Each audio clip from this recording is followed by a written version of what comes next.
I joined the BBC, first of all, what I thought was holiday relief, which was 6 weeks during the holidays, because I was working in the theatre at the time. And I signed up as an assistant stage manager. They were called assistant stage managers then, not studio managers.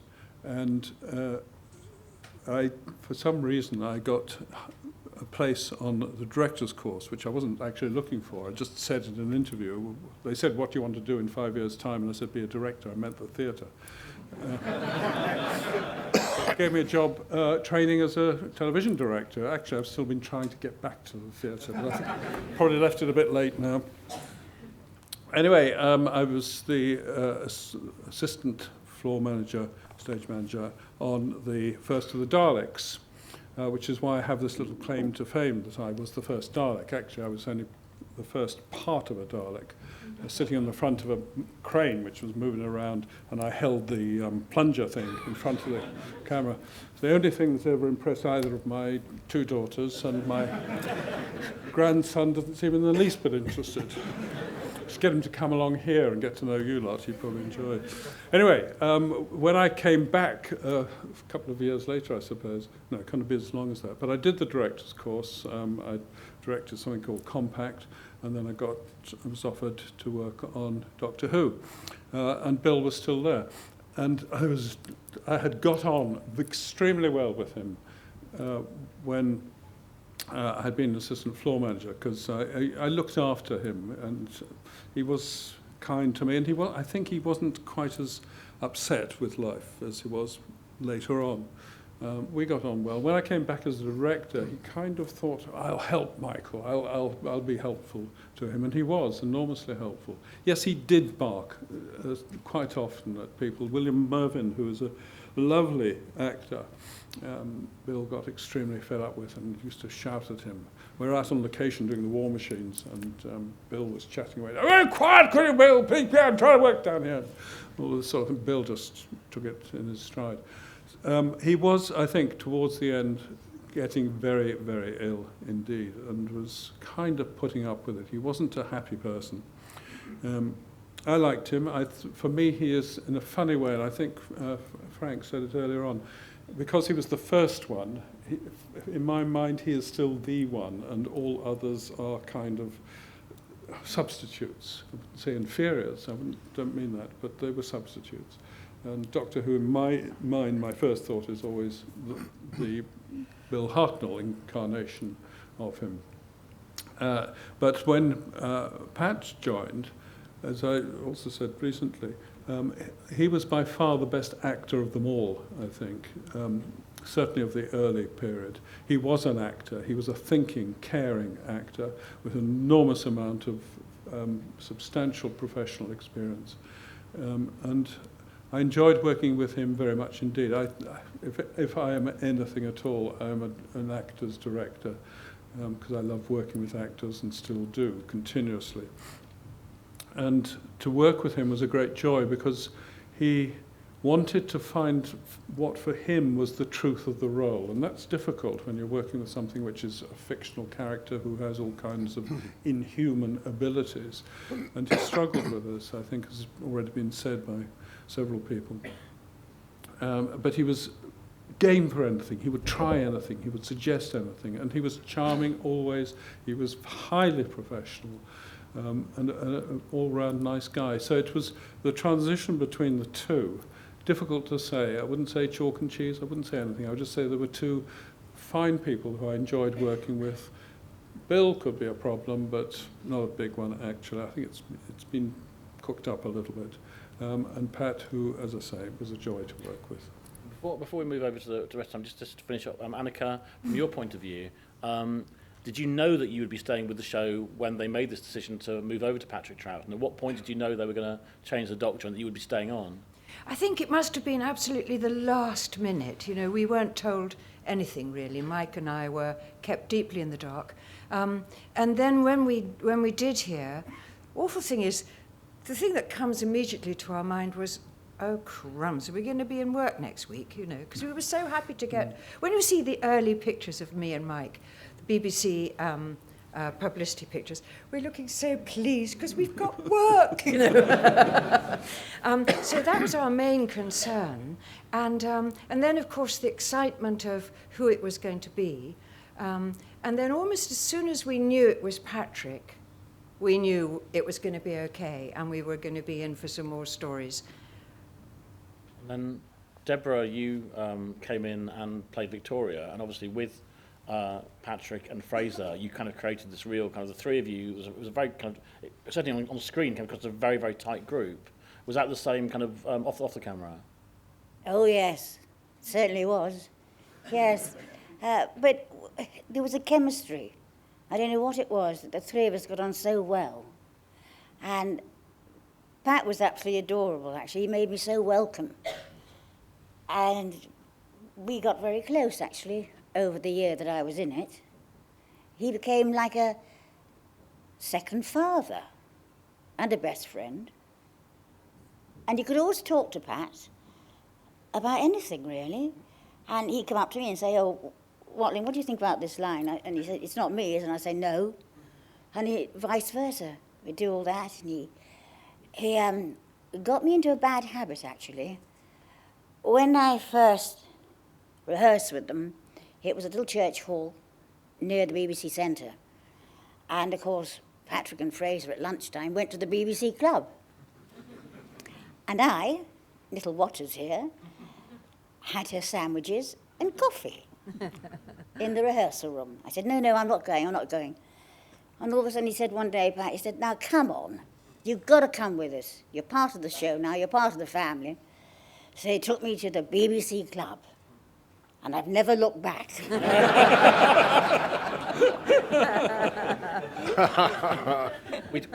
We touched on the fact at the start that actually one of the saddest things about this era is that there are a lot of episodes that no longer exist anymore. They've been wiped, and bit by bit some of them have come back. But certainly I think Tomb of the Cybermen is certainly the story that people always kind of hold up as being, you know, one of the great kind of Troughton stories. And just wanted to bring in the other guest now, Bernard, from your point of view. I know that you later on you appeared in The Claws of Axos, which actually Michael directed. But here you cut your Doctor Who teeth, so to speak, in Tomb of the Cybermen. And why don't you just tell us first of all about joining the show, what your perception of the show was before you started? Well, the problem with when you talk about anything that's years and years old is memory. To me as a young actor then, it was just wonderful to get a job. You know, I think everybody has said that. Just to call yourself a working actor and not having to go down to the dreadful Dole office, you know. And I've been working in the theatre. It was my second telly, actually. And what most pleased me when I had 2 episodes, as you saw, I was alive in the first one, killed at the end of the first one, but I got the same money for both. So I thought, yes, this is the life for me. I want to work on telly all the time, and I don't care whether I'm dead or alive. And that was you. I mean, in terms of the body on the floor in the second episode, when they were kind of dragging it around. It was me. You were there. And I was there. I didn't say a lot. You didn't blink at us. I didn't blink. I noticed myself breathing, actually. I could see a slight breath going up and down. But it was a delightful time because the cast were all so friendly, including our lovely Debbie here. And as you said, I worked with Michael on The Claws of Axos afterwards, which was, well, both of them been a revelation in some ways. None of us then, no actor then that was in that programme, ever expected 45 years later to still be talking about it. It's absolutely crazy if you think about it. You know, and then I did The Claws of Axos, and then I did The Feast of Axos, an audio version of The Claws of Axos, and that was 45 years out. I played the same part. You know, it was, Doctor Who has been amazing. Pardon? And still looked as good. Yeah. I'm a little older now, ladies and gentlemen, just a little. No, it was a great thing to do at the time, and I'll never forget Michael coming up to me in the BBC Club, which we all know and love, yep. With a pile of scripts in his hand and said, "How do you look in gold?" He said to me. And I said, "Is this an offer?" And it was an offer, actually, and we had a great time making it. It didn't look bad either. It didn't look bad either, no. And Shirley, at the time when this was made, you were married to Peter Bryant, who was the producer of the show, and produced it for really quite a long time. Absolutely, during this era. It was a great thing in our lives when he got Doctor Who. We were very excited about it. And this role was written for you? Yes, it was, because I was always being told as a young actress that I couldn't play ingenues because I didn't have blonde hair and blue eyes. And Jerry Davis took pity on me and said, I'm going to write something that'll be really right for you. We can be villainous and dark. Two things really struck me watching this afternoon. One is how when you see all the DVDs that the kids watch today, with the sophistication of all the violence and the villains, but the brilliance of Patrick's performance, I was absolutely astounded watching it all the way through. I really think that the way he created that character, just the subtlety of it, you couldn't really better that. I don't think, today. Yes, the effects were very dated, but what a wonderful performance. And from Peter's point of view, it was a show that he enjoyed working on, I think. Very much indeed. Yes, it was a very exciting time in our lives because we obviously had script meetings at home, and we were, I was very involved in the production. And I think everybody's probably heard my Fraser Hines story, how we used to go along Friday evenings, always to watch the recording. Naturally, we all went along. And when we were filming, the first day of filming for this, turned up at the gravel pit in Surrey where we were going to film. Fraser, who was a terrible womanizer, saw me and thought, new girl on the block, and sidled up to me and started chatting me up. And of course I realised straight away he didn't know, so I played along with it, let him dig himself a really deep hole. And then I said, Fraser, it is me, Shirley. He said, what? Peter's wife? It was quite fun, that, I remember. There's a particular moment, actually, in the Team of the Cybermen when he's wearing his kilt going up the staircase. And you wonder a more inventive cameraman might have gone for a different shot there. So I'm going to move on to... He used to actually have weights in his kilt. Weights? Yes, so the wind wouldn't blow up it. Weights. Money, I expect. Yes. Michael, if I can move on to you now. Obviously, you also have got a history of the show, that you've played Ogrons, you've played the robot, as in the giant robot in the Tom Baker story, and you've played the Cyber Controller on several occasions. But this was your first encounter with the show as well. Yes, twice as Cyber Controller. There was a third time when the character appeared, but that was the story of the 5 Doctors, and I wasn't available for that. So, trying to keep faith with the characters, they called him the cyber leader in that, so there's still only ever been one cyber controller. And one of the things, obviously, that the roles, all of those roles actually required you to do, was obviously dressing up to a sense that actually you were kind of barely recognisable. Barely recognisable.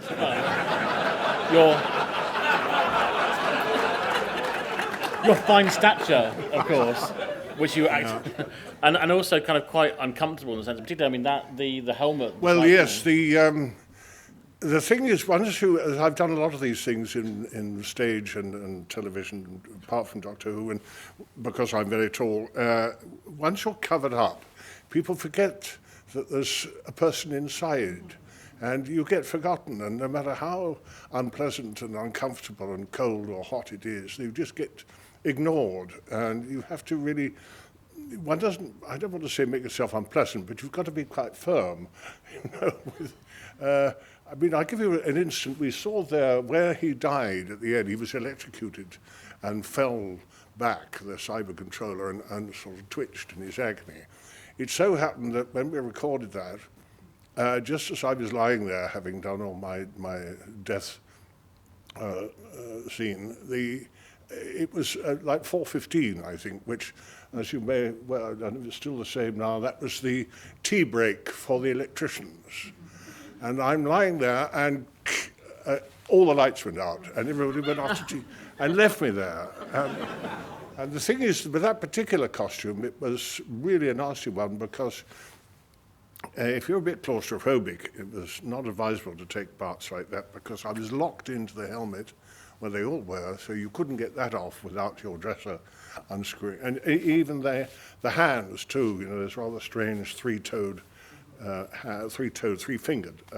hands that we had. They were locked in as well, so you couldn't get those off. You couldn't really do anything much. And dressers, of course, God bless them, great horror is that when their principal is required by the director that you're not ready, so they always are very anxious to get you ready long before you're needed. I'm sure we've all had this. And you say, no, there'll be another half hour. No, you've got to be ready, and they get you in the thing, and there you are for far longer than you need be.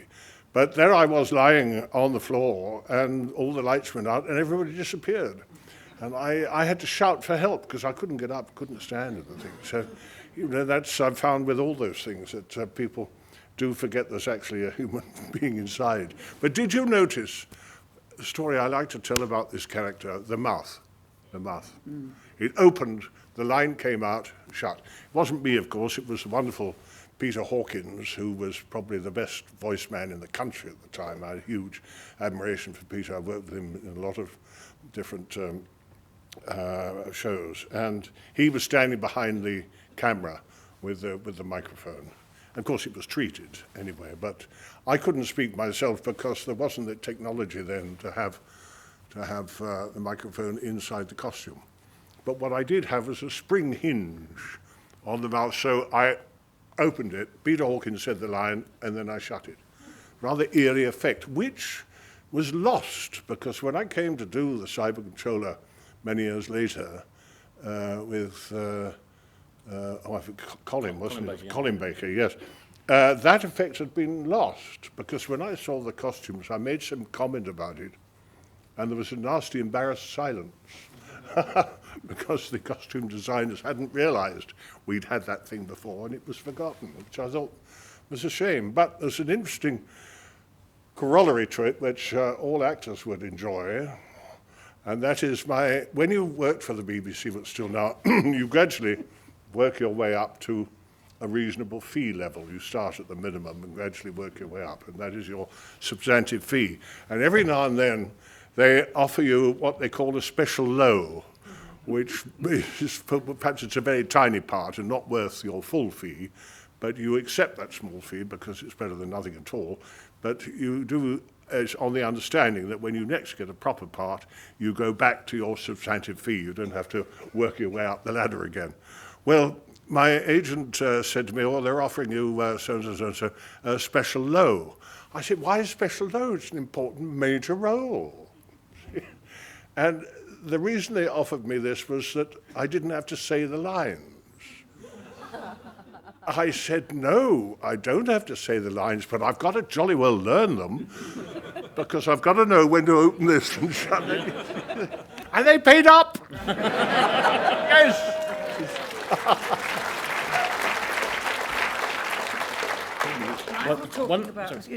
Michael talking about lying on the floor reminds me of an embarrassing story that happened to me during the rehearsals for Doctor Who. It was very, very hot. I remember it was a heat wave. It was in August, and I wasn't sleeping very well. Anyway, when I was shot, you know, the scene where I was shot, and I had to lie on the rehearsal room floor. This was the producer's run at one of our marvellous rehearsal rooms. And anyway, I was shot, lay on the floor, and I went to sleep. And the story, I don't know if it's true, so I was snoring, and I woke up to see Maurice Barry and this circle all around me. Apparently I was snoring.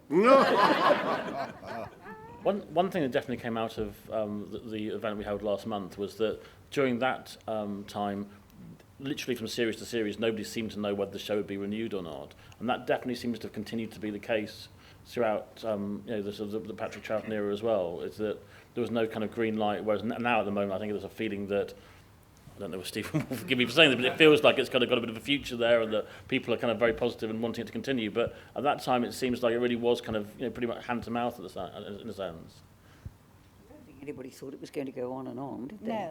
No, not at all. Don't think Not for 40 years. No.